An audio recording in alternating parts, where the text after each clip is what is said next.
Okay, so I'm going to get started shaving Ginger here. I've already shaved her head briefly, but we're starting fresh. So one thing I want to show is how you remove the clippers if you're having problems with the clippers working. See here, they're going back and forth really smoothly, and I can touch them, doesn't hurt anything at all. But if they were off and running really rough, I just turn the clippers over, push this button, lift up, and pull it off, and there I could get it reset. This metal here has to slide on that point. I slide it on there and push it down, turn it on, and it's operating just like it should. Okay, so we can start shaving our dog. I start with her head. I put my hand just gently under her chin.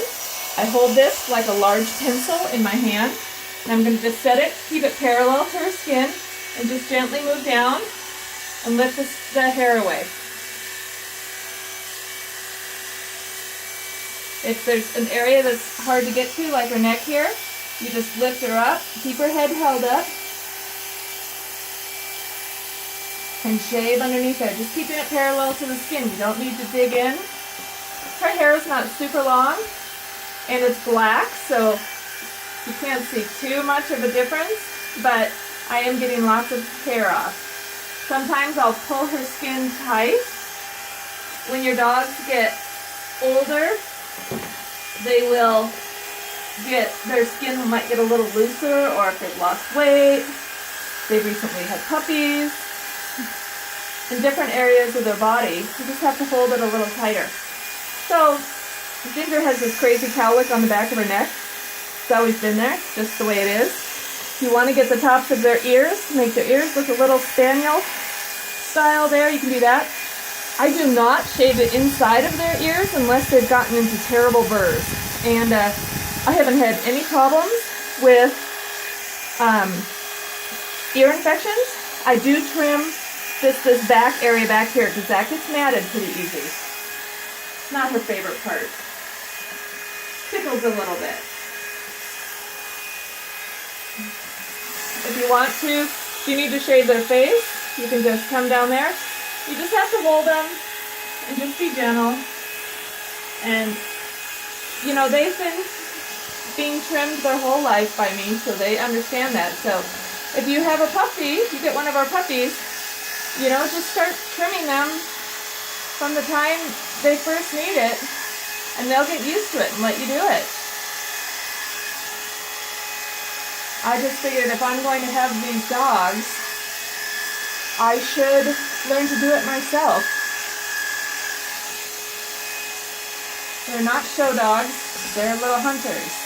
They're outside running through the woods and the fields. They get into burrs, so sometimes they get shaved really short because they're all burrs, but we try to prevent that. Now I'm just going to show you one side here. So what I do is sometimes when I get to the lower sides, I'll change my grip. I just pull her skin a little tight, and I go along there just real easy. The only place, really be careful, right here. There's this skin there that is like a skin flap. You don't want to catch that with your clippers. So I really avoid that. And then I come over the top of her hips there, and I come down the front of her legs. I don't worry too much about doing a traditional English Cocker look, but I kind of get it there. I do some additional trims down the front of their legs, depending on the time of year. If their feet are getting long, sit, Ginger, you're fine. I'll just, no, you're fine.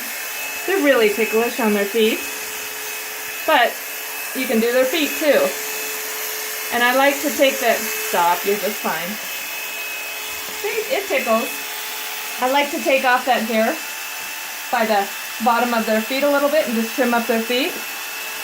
So that's got her back on this side, and then I do under the tail, and that's just real easy here, like this. And get down there to keep her clean back there.